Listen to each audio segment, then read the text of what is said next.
meminimalisasi. Assalamualaikum warahmatullahi wabarakatuh. Bersama saya Fari Maulana dari kelas 11 MIPA 2. Kesempatan kali ini saya akan menjelaskan materi PKN kelas 11 bab 2 yang berjudul Ancaman Terhadap Negara dalam Bingkai Bhinneka Tunggal Ika. Menjaga lingkungan dan keutuhan NKRI merupakan tanggung jawab seluruh warga Indonesia. Dapat dilakukan dengan cara meminimalisir segala bentuk ancaman, baik dari ancaman lingkungan maupun ancaman keutuhan NKRI. Karena keanekaragaman bangsa Indonesia, sehingga itu bisa menjadi potensi dan tantangan tersendiri. Kenapa disebut potensi?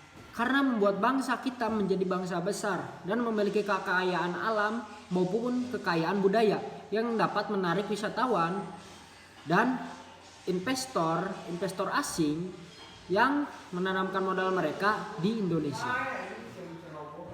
Selain itu, kebinekaan bangsa Indonesia juga menjadi sebuah tantangan, bahkan menjadi ancaman bagi Indonesia.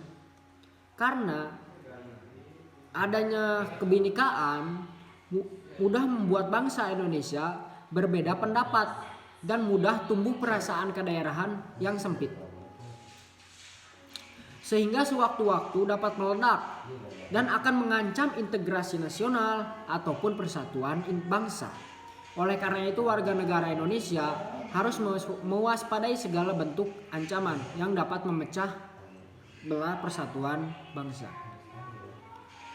Apa sih yang dimaksud dengan ancaman? Ya kan dari tadi saya berbicara tentang ancaman. Kalian pasti bertanya-tanya, apa sih itu ancaman? Nah, ancaman adalah usaha atau kegiatan baik dari dalam negeri ataupun dari luar negeri yang dinilai dapat membahayakan kedaulatan dan keselamatan segenap bangsa. Ini dari definisi ancaman terhadap kebinekaan terhadap bangsa Indonesia.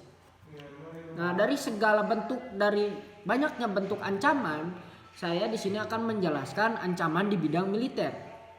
Nah, perkembangan militer di setiap negara terus berkembang. Bahkan di beberapa negara memiliki senjata pembusnah massal yang berbahan kimia dan nuklir.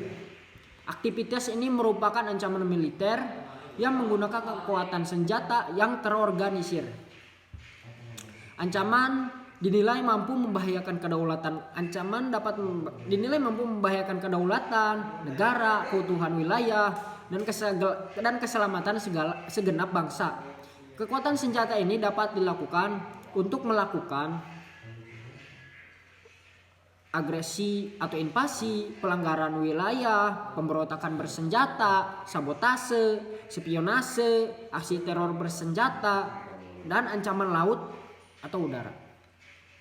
Yang pertama dari ancaman militer yaitu agresi.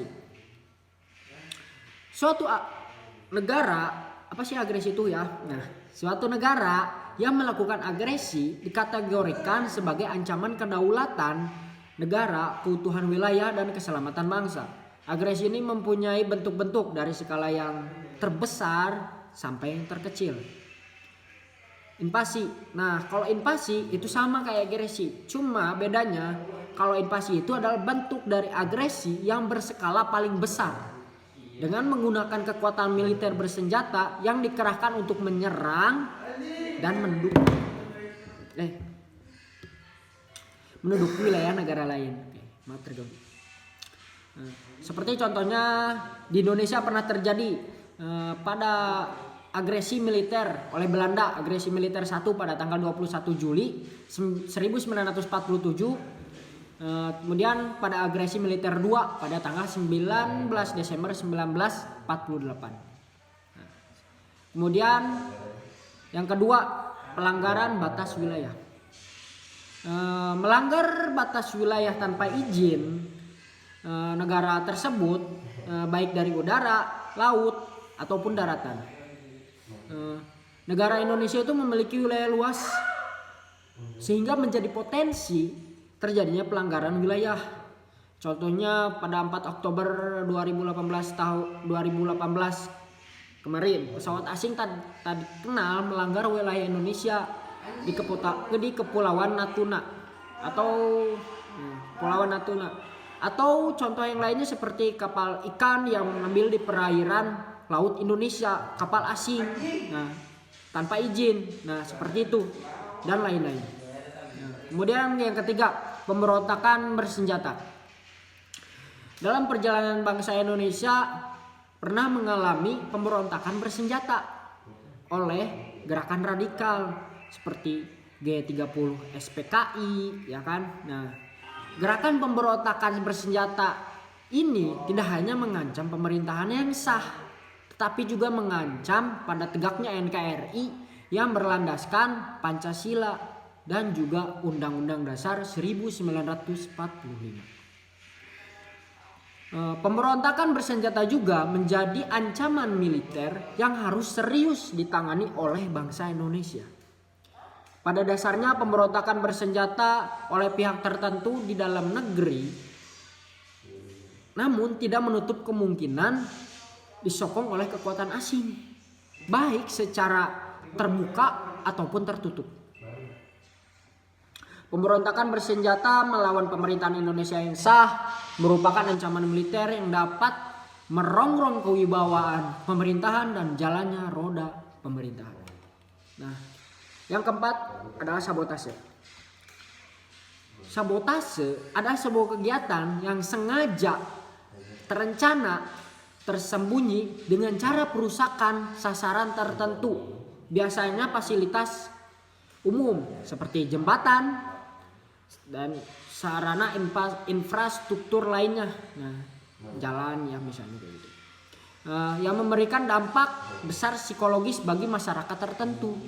Indonesia memiliki sejumlah objek vital dan instalasi strategis. Nah, ini yang biasanya diserang oleh para oknum, nah, yang rawan terhadap aksi sabotase sehingga harus dilindungi seperti istana negara, gedung MPR atau DPR, tempat wisata, dan tempat pengolahan sumber daya alam. Nah, itu adalah tempat-tempat vital dan sangat penting yang biasanya akan dilakukan sabotase. Kemudian spionase. Spionase merupakan kegiatan yang biasanya dilakukan oleh agen-agen rahasia dalam mencari dan mendapatkan rahasia pertahanan negara dari negara lain. Kegiatan spionase ini dilakukan secara tertutup dan menggunakan ilmu pengetahuan dan teknologi. Karena kegiatan ini tidak mudah dideteksi, maka spionase merupakan ancaman militer yang butuh penanganan khusus untuk melindungi kepentingan pertahanan dari kebocoran yang akan dimanfaatkan oleh pihak luar. Nah, cara simpelnya tuh seperti hacker, ya seperti itu. Hacker yang mengambil sebuah data penting dari sebuah negara, nah yang akan menjadi ancaman bagi negara tersebut. Seperti itu. Yang terakhir yaitu aksi teror. Aksi teror adalah ancaman militer yang dilakukan dengan berbagai cara, seperti bom bunuh diri, penculikan, dan lain-lain. Dapat dilakukan di mana saja, kapan saja, sehingga memberikan dampak yang menakutkan bagi masyarakat. Karena tidak hanya merusak prasarana saja, tapi juga dapat menghilangkan nyawa seseorang. Ngeri kan? Seperti pernah terjadi beberapa tahun kemarin di ibu kota,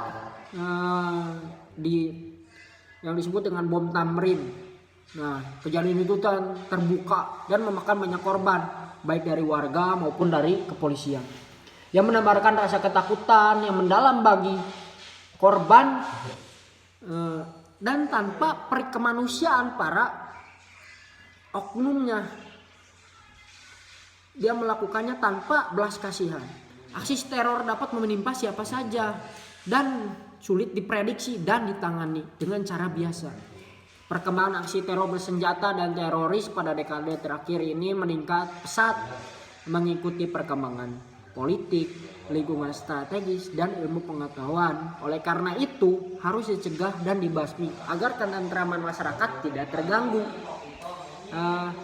Mungkin sekian dari saya. Kurang lebihnya mohon maaf. Jika ada yang salah tolong dikoreksi. Assalamualaikum warahmatullahi wabarakatuh.